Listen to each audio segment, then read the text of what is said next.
भाभी जी और आपकी भाभी जी एक बार फिर से निकल गई है मैदान में आज का मुद्दा लेकर। अब देखिए कि न्यूज 18 के राइजिंग भारत समिट में प्रधानमंत्री नरेंद्र मोदी ने मंच से कहा कि भैया ये जो वक्फ संशोधन बिल है इससे तो मुस्लिमों का भला होगा, गरीब जो मुस्लिम समुदाय के लोग हैं, महिलाएं हैं, पसमानदा मुसलमान हैं, बच्चे हैं, उन सब का भला होगा। लेकिन कांग्रेस और विपक्ष के तमाम नेता जो हैं वो अपीजमेंट के नाम पर यानी कि तुष्टीकरण की राजनीति के नाम पर इनको इतने दिन तक जो है वो पिछड़ा हुआ रख रहे थे और अभी जो है अभी भी यही चाहते हैं कि ये आगे ना बढ़े। अब सबसे बड़ा सवाल है कि ऐसे पर जनता की क्या राय बनती है, क्योंकि वक्फ संशोधन बिल की बात जो है वो सब तरफ चल रही है और अभी हम जहां खड़े हैं ये एक मुस्लिम बहुल इलाका है। ये जो है वो कहा जाए ना कि आप सारे धर्मों का एक जगह अगर आप कहीं ढूंढने आए कि सारे धर्म के लोग एक जगह कहाँ मिल सकते हैं तो ये जगह है वो। और वैसे तो ये मुस्लिम बहुल इलाका है लेकिन यहाँ पर सभी धर्मों का सम्मान करने वाले और सभी धर्मों को मानने वाले लोग आपको मिलते हैं। इस जगह की एक खास बात हम आपको दिखाते हैं और उसके बाद जो है वो हम अपनी बातचीत की शुरुआत करेंगे। जब हम यहाँ से आ रहे थे तो हमको पता चला कि ये एक दरगाह है, लेकिन जब हम यहाँ घुसे तो हम देखे कि यहाँ पर जो है वो राम सीता परिवार की भी मूर्ति लगी हुई है, तस्वीर लगी हुई है, उसके बाद कृष्ण भगवान की भी लगी हुई है, पैगंबर साहब के बेटे की भी लगी हुई है, उसके बाद जीसस की भी लगी हुई है, मरियम की भी लगी हुई है, अंबेडकर साहब की भी लगी हुई है। तो और यहाँ पर देखिए कि प्रधानमंत्री की भी तस्वीर लगी हुई है। तो ऐसे में सबसे बड़ा सवाल ये है कि प्रधानमंत्री जो है उन्होंने कल जो है वो कहा कि वक्फ संशोधन बिल से मुस्लिमों का भला हो रहा है, जो गरीब मुसलमान हैं, जो महिलाएं हैं, जो गरीब हैं और पसमानदा मुसलमान हैं, बच्चे हैं, उन सब का भला हो रहा है। और कांग्रेस अपीजमेंट के नाम पर उनको जानबूझ के पिछड़ा रखना चाहती है। मैं केवल इतना कहना चाहता हूँ कि वक्फ को हम लोग अपनी भाषा में दान कहते हैं और दान पर स्वार्थ के लिए होता है, निस्वार्थ के लिए नहीं होता है। तो आज जो लोग चला रहे हैं अगर वो पर स्वार्थ पर उसका उपयोग नहीं कर रहे हैं तो प्रशासन का देखना अनिवार्य है कि जो ये वक्फ है वो उनके अधिकारी लोगों तक जा रहा है या नहीं। जब हमारी सरकार ने देखा कि जिनके लिए ये दान किया गया है उनको इसका लाभ नहीं मिल रहा है तो उनका ये अधिकार था कि हम इसके ऊपर संशोधन करें। अच्छा, ये विपक्ष के लोग जो हैं वो कहा जाए कि कांग्रेस के लोग हो गए, चाहे बिहार में भी जितने विपक्ष के नेता हैं, तो वो सब जोर से इसका विरोध कर रहे हैं। क्यों विरोध कर रहे हैं? क्या तुष्टीकरण का नाम दिया जा सकता है इसको? अब विरोध कर रहे हैं तो विरोध करना उनका अधिकार है। प्रशासन का विरोध करना विपक्ष का अधिकार है। तो प्रशासन अच्छा कर रहा है उसका भी वो विरोध कर रहे हैं। उनका कहना है कि मुस्लिमों के साथ बुरा हो रहा है। क्या मुस्लिमों के साथ उन्होंने अपने समय में बहुत अच्छा किया था और अभी उनके साथ बुरा हो रहा है? अरे तो देश के स्वाधीनता के बाद आज 75 साल हो गए और विशेषकर उन्हीं का राज रहा। तो फिर सच्चर कमीशन ने क्यों कहा कि आज ये दलित से भी नीचे हैं? तो क्या उनके ऊपर ये अभियोग नहीं होगा? क्या आपने क्या किया? बिल्कुल। अच्छा, स्वाधीनता की बात आई है तो स्वाधीनता के समय की भी एक कहानी कल नरेंद्र मोदी कह रहे थे कि जिस समय आजादी हमें मिली और देश का बंटवारा हो रहा था उस समय देश का कोई आम मुसलमान नहीं चाहता था कि हम बट जाएं और अपने भारत से पाकिस्तान चले जाएं। लेकिन कुछ लोग जो कट्टरपंथी लोग थे और राजनीतिक लोग थे उन्होंने आधे मुसलमानों को अलग कर दिया और यहाँ से अलग लेके चले गए, देश को बांट दिया। जो लोग यहाँ बड़े बड़े जमींदार थे, राजा थे, मुस्लिम, उनको ये आशा थी कि स्वाधीनता के बाद मुसलमानों को ये राज मिलेगा क्योंकि अंग्रेजों ने मुसलमानों से छीना था। और जब उन लोगों ने देखा कि यहाँ पर अब मुसलमानों को नहीं मिलेगा तो नहीं मिलेगा, तो चूंकि उनको राज करने की आदत थी तो उन लोगों ने देश बांट लिया। बड़े बड़े यहाँ के राजा नवाब ये लोग चले गए, आज भी उनका वंश वहाँ राज कर रहा है। लेकिन साधारण आदमी उसको तो कहीं भी रहेगा तो अपना मेहनत करेगा, खाएगा। अच्छा, आम जो साधारण मुसलमान हैं, जो साधारण लोग हैं, उनका वक्फ संशोधन बिल से जो है वो कितना वास्ता है और उनको जो है वो कितना फायदा मिलेगा या वक्फ बोर्ड जो अभी बिल पास हुआ है उससे कितना नुकसान हो जाएगा? उससे गरीबों का भला होगा। गरीबों का गरीबों का भला होगा जिनका अधिकार था वक्फ बोर्ड से वो उन तक पहुंचेगा। हाँ, आज तक नहीं पहुंचा है, हाँ। अब पहुंचेगा। अच्छा, जो कहा जाए कि बहुत लंबे समय से जो है वो जितने मुस्लिम समाज के लोग हैं या हिंदू समाज के लोग हैं उनके नाम पर राजनीति बहुत होती है, लेकिन एक बात कही जाती है कि बार बार जो है अपीसमेंट के नाम पर, तुष्टीकरण की राजनीति जिसको कहते हैं, कांग्रेस बार बार उनको दबाते आई है ताकि हमेशा हम इन पर राज करते रहे। क्या इस बात में सच्चाई है या बात झूठ है? ये सारा फसाद का जड़ कांग्रेस ही है। हाँ, आज जो भी चीज देख रही है हमारे भारतवर्ष में, हाँ, ये इसका सारा मूल मंत्र कांग्रेस है। आज तो उसकी सुधार हो रही है। आज तो नरेंद्र मोदी जी सुधार कर रहे हैं, देश का भला हो रहा है, जिसका अधिकार उसको मिल रहा है। यहाँ तो देखकर तो नहीं दिया जा रहा कि ये चमार है, ये हिंदू है, ये मुसलमान है। बिल्कुल बिल्कुल बिल्कुल। ये तो सबको दिया जा रहा है। हाँ। सबका साथ सबका विकास वाली बात हो रही है। अच्छा, अभी देखिए कि अभी हम लोग जिस समाज में रह रहे हैं उस समाज में आप देखेंगे कि मुस्लिम बच्चियां भी जो है वो डॉक्टर बन रही हैं, इंजीनियर बन रही हैं। तो क्या इतने लंबे समय तक उनके लिए अनुकूल वातावरण नहीं था या फिर जानबूझ के उनको इस हालत में रखा गया कि उन पर राजनीति करना आसान रहे? हम वक्फ बोर्ड पे कुछ बोलना हाँ, चाहते बताइए बताइए बताइए। हैं। वक्फ बोर्ड बिल जो संसद से पास हुआ, उसके लिए अमित शाह, राजनाथ सिंह और जितने लीडर जिन्होंने पास किया, उसका मैं शुक्रगुजार हूँ। ये असल मुसलमानों के सही लीडर हैं, सेवा करने वाले यही असल लोग हैं, समझे ना, जो मुसलमानों का भला चाह रहे हैं। बहुत सारे नेता हैं जो मुसलमानों की तरफ से रो रहे हैं, लड़ रहे हैं कि मुसलमान का तो एकदम कहा जाए कि नाश हो जाएगा। वो मुसलमानों को धोखा दे रहे हैं, वो मुसलमानों को अंधकार में रख रहे हैं। कहने का मकसद है कि ये बिल से मुसलमानों का स्कूल, कॉलेज, डॉक्टर, समझे, इंजीनियर बच्चे बनेंगे, तरक्की करेंगे। तो भला होगा ना मुसलमानों का, मुसलमान गरीब बच्चों का, मुसलमान लोगों का। ये वो लोग बोलते हैं जो मुसलमानों के लीडर बने हुए हैं, आलिम उलमा। एक चीज और भी इसमें बात हुई है कि वक्फ संशोधन बिल से जो है, जो भू माफिया हैं, जो जिनके अंदर में बहुत सारी जमीनी थी, जो कहा जाए भू माफिया बने हुए थे वक्फ संशोधन बिल के कारण, उनका नाश होगा। और जानबूझ के इनको पालने के लिए जो है इतने समय से कांग्रेस ने जो है इस बिल को रोके रखा था। देखिए, सबसे पहली बात यह है ना कि बार बार यहाँ भारत के मुसलमानों के यहाँ एक बात कही जा रही है कि इस बिल से मुसलमानों का नुकसान होगा। नेता कह रहे हैं, नेता कह रहे हैं, आम लोग हालांकि आम नहीं, नेता लोग कह रहे हैं। देखिए, नुकसान वहाँ होता है जहाँ फायदा होता है। बिल्कुल। तो सबसे पहले ये लोग ये दिखाएं कि 70-75 सालों में वक्फ के प्रॉपर्टी से मुसलमान कम्युनिटी के लोगों को फायदा पहुँचा क्या है, कितने मुसलमानों को बसाया गया। पहली बात, बिल्कुल। चंद जो मुस्लिमों के लीडर बने रहते हैं, जिनको आम जुबान में हम लोग मौलवी मुल्ला भी कह सकते हैं, इन लोगों के अंदर पावर को देकर, इन लोगों को खुश कर आम मुसलमानों को तबाह किया गया। अच्छा, आप लोग जिस इलाके से आते हैं, ये मुस्लिम बहुल इलाका है ना, अगर हम गलत नहीं है तो, है ना? तो क्या इस गांव में इस बिल को लेके बहुत क्रोध है, गुस्सा है कि ये बिल कैसे आ गया भाई, अब तो हमारा बहुत दिक्कत हो जाएगा इस बात से, ये सब कुछ है क्या? गुस्सा वो होंगे जिनको मुसलमानों से या मुसलमानों के आने वाले जनरेशन से कोई हमदर्दी नहीं है।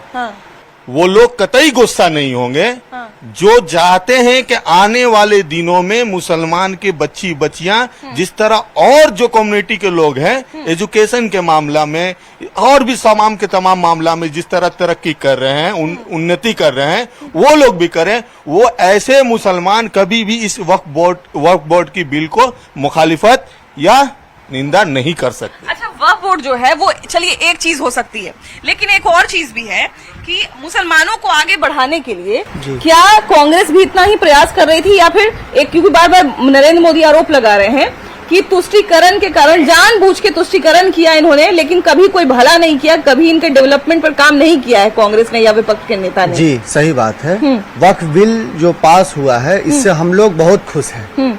देश हित में लिया गया हर फैसला, इससे हम लोग बहुत खुश हैं, स्वीकार है, हमें बहुत अच्छा काम हुआ है। अच्छा, पहले देखिए कि वक्फ संशोधन बिल जो है, जो अभी आया है, तो पहले वक्फ बिल में बहुत सारी ऐसी चीजें थी जिससे कई बार जो है मुसलमान भी कहते थे कि हमारा भला नहीं हो पाया, हमारे साथ कुछ बुरा हो गया या हमारे साथ कोई नाइंसाफी हो गई, तो ऐसे भी कोई उदाहरण है क्या जिसमें ऐसा हुआ हो कि वक्फ संशोधन बिल ने मुसलमान का भला करने के बजाय और उल्टा उन्हीं का बुरा कर दिया?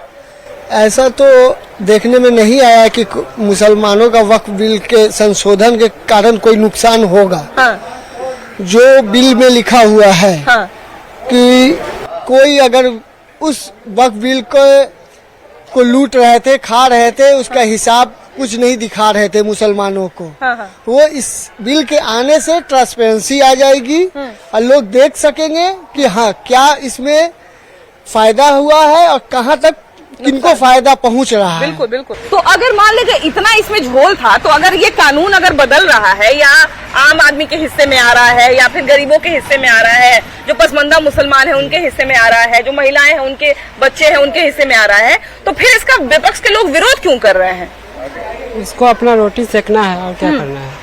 मोदी जी भारत के माननीय प्रधानमंत्री श्री नरेंद्र मोदी जी हर काम जो कर रहे हैं मुसलमानों के हित के लिए ही कर रहे हैं, कुछ गलत नहीं कर रहे हैं। ऐसा तो दिखाया जाता है कि मुसलमानों के बहुत बड़े विरोधी हैं, एकदम मुसलमानों को देश छुड़वा देंगे, बहुत ऐसा सिनेरियो बनाया जाता है। कितना को अभी देश छुड़वा दिए हैं, एक भी बता दे।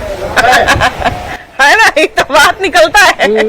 किसी को नहीं देश छुड़वा है, नहीं ना छुड़वाए हैं। हालांकि अच्छा बात बोले, कितना को देश छुड़वा है, जरा नाम बता दे। वो तो हम लोग तो उनको नरेंद्र सिंह प्रधानमंत्री को सूफी संत मानते हैं, कि जो कहा जाता है कि सूफी संत के नजदीक सब बराबर है ना, वो सबके विकास के लिए काम, किसी का बुराई नहीं चाहते हैं। एक चीज और भी नरेंद्र मोदी ने कल कहा कि मुसलमानों का तुष्टीकरण जितना किया है कांग्रेस ने, ये सबसे बड़ा कारण रहा मुसलमानों के पिछड़ने का। बिल्कुल सही। अगर ऐसा वो नहीं करते तो शायद और अभी आगे रहते। बिल्कुल सही है। मुसलमानों का जितना तुष्टीकरण कांग्रेस ने किया है उतना तुष्टीकरण तो किसी ने किया है, कोई दूसरा पार्टी तो किया ही नहीं है, क्योंकि 75 साल उन्होंने राज किया है, तो तुष्टीकरण का सारा श्रेय उनको जाता है। अच्छा, 75 साल की बात कर रहे हैं, अभी तो खैर इस तरह का माहौल बिल्कुल बनाया जाता है कि बीजेपी बहुत बड़ी विरोधी है, मुस्लिम विरोधी है, या इस्लामिक फोबिया जिसको कहते हैं, उस तरह का पूरा क्रिएट किया जाता है। तो अभी की बात हम चलिए छोड़ देते हैं, लेकिन अगर इससे हम पहले की बात करें, जब कांग्रेस की सरकार थी, तो क्या मुसलमानों के लिए कितना कुछ किया गया, मुसलमानों के विकास पर कितना काम किया गया? विकास कहीं पे नहीं दिखता है उस पीरियड में, सिर्फ दिखता है तो दंगा दिखता है। आप रिकॉर्ड उठा के देखिए कि कांग्रेस के रीजन में कितने दंगे हुए हैं और बीजेपी के रीजन में कितने दंगे हुए हैं, आप रिकॉर्ड उठा के देखिए, तब आपको समझ में आएगा कि मुसलमान के लिए कितना बेहतर किया गया उनके रीजन में और बीजेपी के रीजन में कितना बेहतर किया गया। तो क्या जानबूझ के ऐसा माहौल बना के रखा जाता था कि मुस्लिम कभी अपने विकास के बारे में सवाल नहीं पूछे कि हमारा विकास क्यों नहीं हुआ, हमारे लिए स्कूल क्यों नहीं खुला, हमारे बच्चों के लिए कॉलेज क्यों नहीं खुला, हमारे बच्चों को नौकरी क्यों नहीं हो रही है, कभी ये सवाल नहीं पूछे, इसलिए ऐसे ही उलझा के लोग रखते थे क्या? इसी में अपना लड़ते उड़ते रहे, कुछ पूछे नहीं सवाल। अभी कैसा माहौल है ये बताइए। अभी ठीक है। वक्फ वाला जानते हैं कि नहीं, वक्फ बोर्ड क्या होता है ये जानते हैं कि नहीं? नहीं जानते हैं। तो ये बताइए कि अभी अगर बात करें तो विकास, मुसलमानों के विकास के लिए क्या कुछ किया जा रहा है? जी काम क्या क्या फायदा मिला आपको? बहुत चीज फायदा मिला। बहुत चीज फायदा मिला। आप बताइए, बार बार जो है वो नरेंद्र मोदी कड़ा स्वर में कह रहे थे कि अगर कांग्रेस जो है इतने समय तक तुष्टीकरण की राजनीति नहीं करती तो शायद मुसलमान अभी और आगे होते, मुसलमानों का जो है वो और ज्यादा विकास हो चुका होता। बिल्कुल सही बात है। अगर नरेंद्र मोदी और 10 साल पहले आए रहते तो आज शायद मुसलमान और 100 साल आगे रहते, लेकिन मुसलमानों को मतलब कांग्रेस ने, वो बोले ना राशिद इंजीनियर, पहला जो उनका स्पीच था उसमें पार्लियामेंट में, बोले कि मक्खन लगा हुआ छुरी मुसलमानों के पीठ में भोंक दिया, बस उतना स्पीच उनका हमको बहुत अच्छा लगा। ये कांग्रेस आज तक ये क्यों आपको रेलेवेंट, क्यों आपको प्रासंगिक लगा कि ये सही बोल रहे हैं या गलत बोल रहे हैं, ऐसा क्यों लगा? इतना सब पार्ट जो बोले ना वो सही बोले, क्योंकि आज तक मुसलमानों के लिए कांग्रेस किया क्या है। बीजेपी सरकार अल्पमत में अगर 240 सीट आप धरी है तो उसमें भी वो मुसलमानों का भला कर रही है, और जितना भी ये लाई है आपको योजनाएं लाई है, जितना भी योजनाएं लाई है, इन सबसे कितना बुरा हुआ है मुसलमानों का? वक्फ बोर्ड हो गया, ट्रिपल तलाक हो गया, इस सबसे फायदा होगा मुसलमानों को, तो इसका शुक्रगुजार होना चाहिए। जिस समय सीए भी आया था उस समय भी मुसलमानों को बहुत डराने की कोशिश की, लेकिन सीए से हुआ क्या? आप देखिए, कहीं कोई मुसलमान को क्या निकाला गया देश से? इतने लोग जो है वो कहा जाए कि एकदम उनको विरोध में खड़ा किया गया था या वो हो गए थे, ऐसा बहुत माहौल बना था उस समय भी। ये जो विपक्ष कोई भी रहे हम नहीं जान रहे, लेकिन विपक्ष का ये काम होता है कि अगर सरकार को रक्षा कर रही है उसमें नुक्स निकाले, बस। तो अच्छा ठीक है, तो मान लीजिए नुक्स वो अपने आप को हितैषी बताती है कि हम मुसलमानों के हम ही हितैषी हैं, बाकी बीजेपी तो बर्बाद कर देगी मुसलमानों को। तो अभी तक अगर हम बात करें, अभी तक की बात करें, तो मुसलमानों के हित में उन्होंने कितनी योजनाएं लाई और क्या कुछ किया है? कुछ नहीं किया है। जितना वो लोग किए हैं मुसलमानों को बर्बाद किए, और मुसलमान को ये बात समझ में नहीं आती है। मुसलमान उनको पूछते हैं जो उनका नुकसान करे। क्यों, ऐसा क्यों है? वो भी तो विकास प्रिय होंगे। उनका सोच ऐसा बना दिया गया है, हाँ, ऐसा सोच बना दिया गया है। और जो मुसलमानों के हित में बात करती है उसके खिलाफ खड़े हो जाए। अभी भैया बता रहे थे कि आप उठा के देख लीजिए रिकॉर्ड कि दंगे किनके समय में ज्यादा हुए थे। तो अभी हम पूछे भी, ये सवाल पूछे भी कि क्या जानबूझ के ऐसा माहौल बनाया जाता है कि जनता उसी में उलझी रहे और अपने विकास के बारे में नहीं सवाल? सही बात है, सही बात, खोल रहे हैं कि कॉलेज, सही बात है। एजुकेशन की तरफ कभी कोई नेता विपक्ष का कभी मुसलमानों को नहीं ले गया। आज मोदी जी जो कर रहे हैं, मोदी जी जो कर रहे हैं वो सबके लिए कर रहे हैं, सिर्फ मुसलमानों के लिए नहीं। लेकिन अगर वक्फ बोर्ड बिल पास किया जा रहा है तो ये हित तो मुसलमानों का है, ये इसमें तो फायदा मुसलमानों की है। भाभी जी, हम बोलना ये चाह रहे हैं कि यहाँ इस गांव में हमारे पूर्वजों ने बहुत सारी जमीन वक्फ की है, लेकिन जिस उद्देश्य से किया गया है वक्फ, है ना, उस उद्देश्य पर एक भी काम नहीं हुआ। अच्छा। और भू माफिया जो है इस गांव में वो पूरे प्रॉपर्टी को, वक्फ की प्रॉपर्टी को अपने अंडर रख के और उसका पूरा इनकम वो उठा रही है। अरे बाप रे। अब एक ये सवाल है कि वक्फ हमारे पूर्वज ने किया है, तो उस कमेटी में हमारा रहना जरूरी है या नहीं? बिल्कुल बिल्कुल बिल्कुल, बिल्कुल, बिल्कुल। और हम लोगों को अलग करके कि ये सूफी हैं, ये मुस्लिम नहीं है, है ना, ये सारे समुदाय को लेके चलते हैं, इसलिए इनको हटाइए। सारे समुदाय से प्रेम करेगा या सारे समुदाय से सद्भाव रखेगा वो धर्म से कट जाएगा। कट्टरपंथी मुसलमानों का यही सोच है। तो क्यों ऐसा? जबकि हम लोग, हाँ जी, हिंदू समुदाय से सब लोग हम लोग रहते हैं। सब आदमी, ऐसा बात नहीं है कि हिंदू मुस्लिम एकता है, मतलब ऐसा कोई बात नहीं है।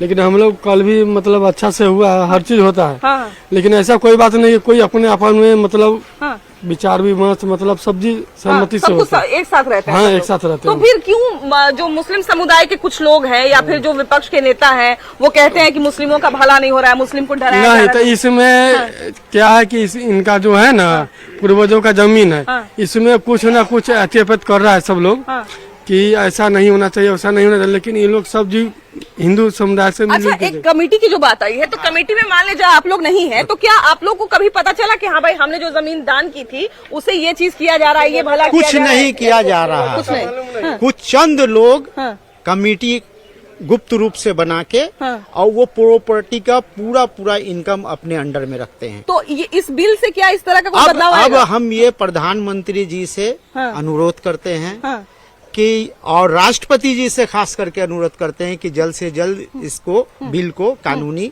रूप से मान्यता दें। बिल्कुल, बिल्कुल। और मान्यता देने के बाद हमारे डीएम साहब को ये पावर दें कि हर गांव में जो इस तरह का अन्याय हो रहा है गरीब मुस्लिम परिवार के साथ या सूफियों के साथ खास तौर से, उस पर कड़ी से कड़ी कार्रवाई करें और ऐसे जगह को संरक्षित करें और उसके इनकम का सही खर्च का ब्यौरा रखें। अच्छा, आमतौर पे ऐसा बहुत कम देखा जाता है कि सभी धर्म के लोग जो है वो मिलजुल कर किसी जगह पे रखें। जब इस जगह पे सब लोग मिलजुल के रहते हैं तो फिर जो मुसलमान समुदाय के लोग हैं उनको क्या दिक्कत है? दिक्कत तो कुछ भी नहीं, दिक्कत तो मैडम कुछ भी नहीं है। प्रधानमंत्री जी से अनुरोध है कि ऐसा कोई भी मुसलमान हो या कोई भी हिंदू हो, ये तो प्रधानमंत्री ये नहीं कहते हैं कि ये हिंदू है तो इनके पक्ष में बोले, चाहे मुसलमान के पक्ष में बोलते हैं, तो सब ही बिल पास होता है। चाहे कोई भी सरकारी संस्था मिलता है तो सबको बराबर मिलती है। ऐसा तो नहीं है कि मुसलमान है तो उसको नहीं मिलता है, हिंदू को मिलता है, सबको तो बराबर मिलता है। अच्छा, एक चीज और भी कल प्रधानमंत्री बोल रहे थे कि जब भी कोई मुस्लिम के लिए कानून आता है तो विपक्ष के लोग, खासकर कांग्रेस के लोग जो है, मुस्लिम को इतना न डरा देते हैं कि मुस्लिम को लगता है कि हमारे साथ अब कुछ बुरा हो जाएगा, ये कानून आ जाएगा। तो ऐसा नहीं है, कांग्रेस किसी को डराता नहीं है, ठीक है ना। हम लोग कांग्रेस किसी से कोई चीज से कांग्रेस को नहीं डराता, ठीक है ना। लेकिन ऐसा बात है ना, जब लोग हमका मत होगा, हम लोग जिसको वोट देना होगा हम लोग तो देवे करते हैं। लेकिन रह गई बात की ऐसा कोई बात नहीं है कि गांव में कोई विषय चर्चा है ही नहीं। रह गई इनका तो इनको पूर्वजों से जो चल रहा है ये सब गांव में गलत हो रहा है। ये बताइए कि आम लोगों का भला होगा या मुस्लिम इसमें ऐड हो, मुस्लिम जो पसमानदा मुसलमान है वो ऐड होंगे या मुस्लिम महिलाएं मुस्लिम बच्चे ये इसमें ऐड होंगे, ये तो एक अलग बात है। लेकिन बार बार तुष्टीकरण की राजनीति वाला जो एक चलते रहता है कि मुसलमानों का हम भला चाहते हैं, आप तो मुसलमानों का बुरा कर देंगे, ऐसा बार बार कांग्रेस कहती है, विपक्ष के लोग कहते हैं। क्या ये सच कहते हैं या ये जानबूझ के ऐसा प्रोपेगेंडा चलाया जाता है? जी नहीं, ये लोग सच नहीं कहते हैं। इतना दिन मुसलमानों को इस्तेमाल किया गया है राजनीति के नाम पे। इतना साल बाद एक पहला ऐसा प्रधानमंत्री आए जो सबका साथ सबका विकास चाहते हैं और ये मुसलमान को जागरूक करवाना चाहते हैं, उन लोगों को उनका हक देना चाहते हैं। तो मुसलमानों को समझदारी से काम लेना चाहिए और हमारे देश के प्रधानमंत्री नरेंद्र मोदी जी जो बिल पास किए ये हम लोगों को समझ के उनका समर्थन करना चाहिए कि एक पहला प्रधानमंत्री ऐसा आया जो मुसलमान को तरक्की की सीमा पर लेकर जाना चाहता है, कोई राजनीति नहीं करना चाहता है। तो हम लोगों को इस बिल का समर्थन करना चाहिए। एक चीज ये भी प्रधानमंत्री ने कहा कि इससे सामाजिक न्याय होगा, जितने समाज के लोग हैं वो जुड़ेंगे। सामाजिक न्याय का मतलब कि गरीब हो गए चाहे अमीर हो गए, जब वक्फ संशोधन बिल जो नया वाला आया है इस बोर्ड में सारे लोग रहेंगे, महिलाएं भी रहेंगी, बच्चों का भी भला होगा, सब लोग एक प्लेटफॉर्म पे आएगा। क्या लगता है इससे भला होगा? जी भला होगा, भला होगा। मस्जिद में अगोरे रह गए, सुबह से साफ हो गया, बाकी ईद का सामान हमको मिला ही नहीं। मौलवी साहब क्या बोले कहा कि आएगा तब ना देंगे, सरकार देवे ना, क्या घोषणा हो गया, आपको नहीं मिला? नहीं मिला। बताइए कितना गलत बात है जी। सेवा या कुर्ता पजामा का इंतजार करते रह गए। सरकार घोषणा करती है, कुछ मिलता नहीं है। जब वक्फ संशोधन बिल तो आ गया तो खत्म हो जाएगा, खत्म हो जाएगा। आप उसको नहीं मानिएगा? नहीं, तो आप इस देश के विरोध कानून करते हैं, विरोध करेंगे। तो देश के कानून को नहीं मानिएगा? नहीं, देश नया कानून लाएगा तो मानेंगे। ये कानून पहले से चला आ रहा है कि आज नया कानून बना है ना? ये तो पहले से कानून था ना, पहले ये तो अभी नया कानून आया है ना। उसमें संशोधन हुआ है, संशोधन नहीं हुआ है, लूटने का संशोधन हुआ। बाप रे। तो देखिए कभी कभी क्या होता है ना कि बहुत सारे लोगों को मान लीजिए कभी कभी पता भी नहीं होता है, तो ये भी एक दिक्कत हो जाती है। हालांकि जिनको पता है वो लोग भी कुछ कुछ विरोध कर रहे हैं, जिनको पता है वो भी कुछ कुछ लोग समर्थन कर रहे हैं, तो दोनों तरह की प्रक्रिया है। बाकी आप पर छोड़ते हैं, आपकी क्या राय है जरूर बताइए।